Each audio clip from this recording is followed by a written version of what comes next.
In identifying and comparing the aims of traditional and progressive approaches to education, several differences in philosophy emerge. Education as the transmission of past knowledge versus education as the construction of new experiential knowledge. Education for the purpose of perpetuating moral and civic virtue versus education for the cultivation of creativity and democracy. And education to produce good citizens versus education to produce free-thinking individuals. These differences may be best introduced through the context of the kinds of societies each educational philosophy aims to prepare students for. Traditionalists value a stable and coherent society where people have clear roles in family and civic life and are educated morally and practically in these traditions. Citizens are expected to be hardworking and compliant with social norms and rules. In Plato's Republic, for example, an ideal society would be divided into three classes: producers, auxiliaries, and guardians.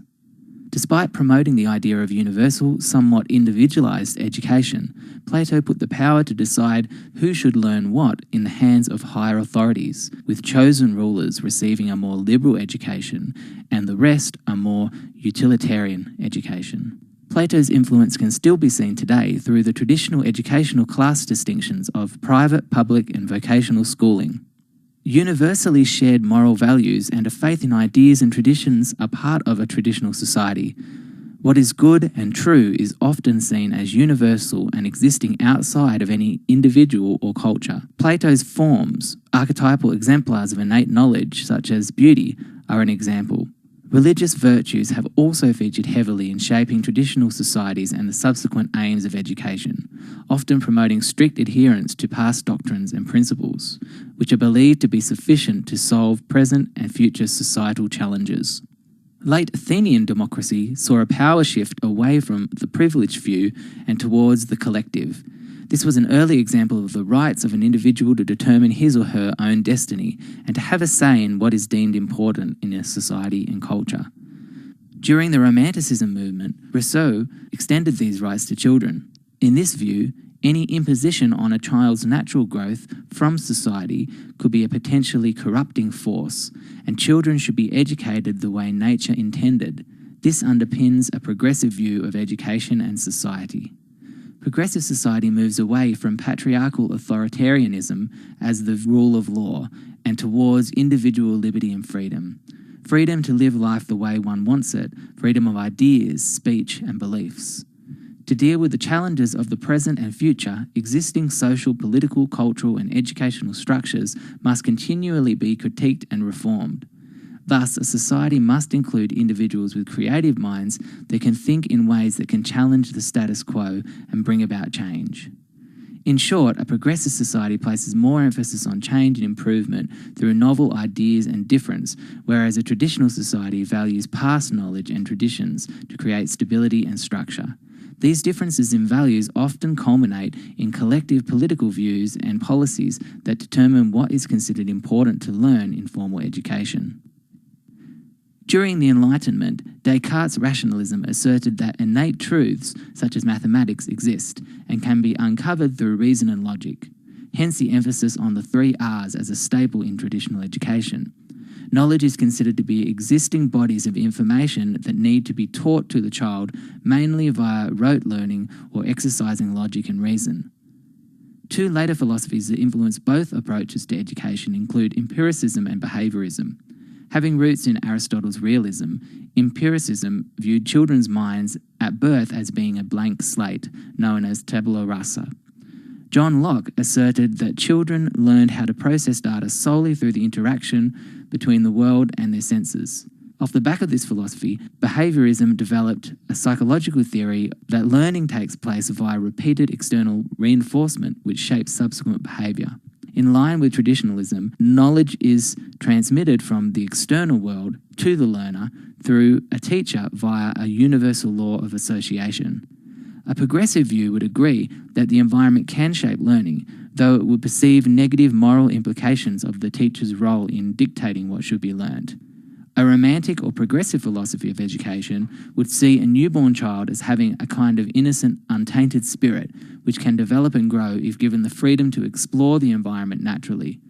which suggest an interplay between discovering knowledge through the senses and an innate natural learning tendency. This departs from a Lockean-type tabula rasa and might be interpreted more as the Kantian philosophy, which emphasises the interplay of both cognition and perception. Moral training is also approached differently in both approaches. Robert Hutchins argued that cultural values must exist among people before good communication can take place.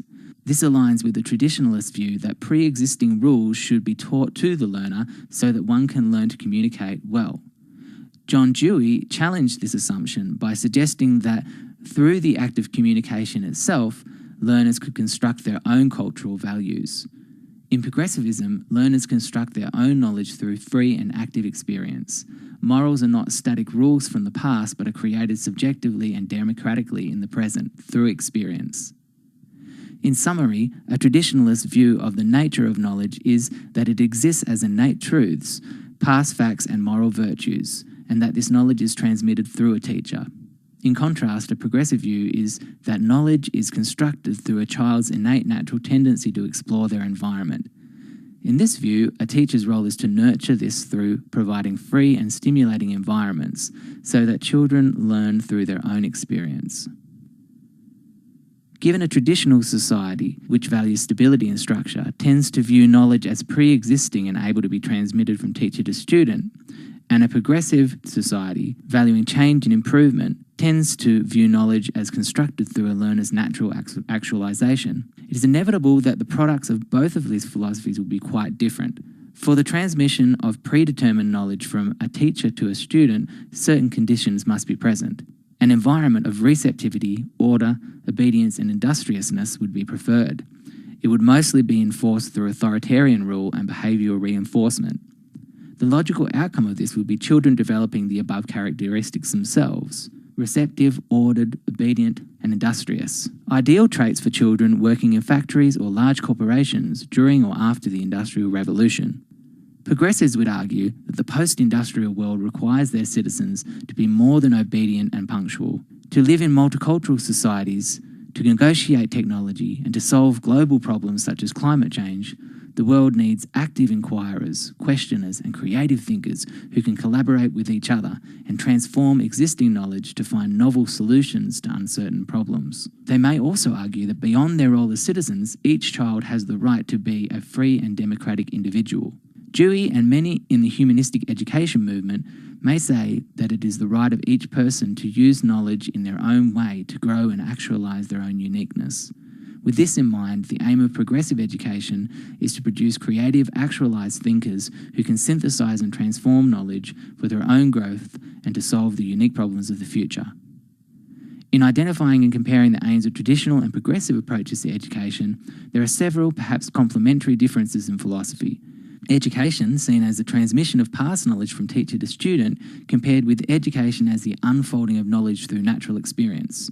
Producing either a person who has memorised past knowledge, who is well-behaved and industrious, compared with a person who has developed a natural sense of self and knowledge of the world through exploring communication and experience. For centuries, both approaches have argued about how education should prepare children for society, either through moral and civic virtue or through the cultivation of free thinking and democracy. Arguably, the aims of progressive and traditional education could be interpreted as two essential sides of the same coin.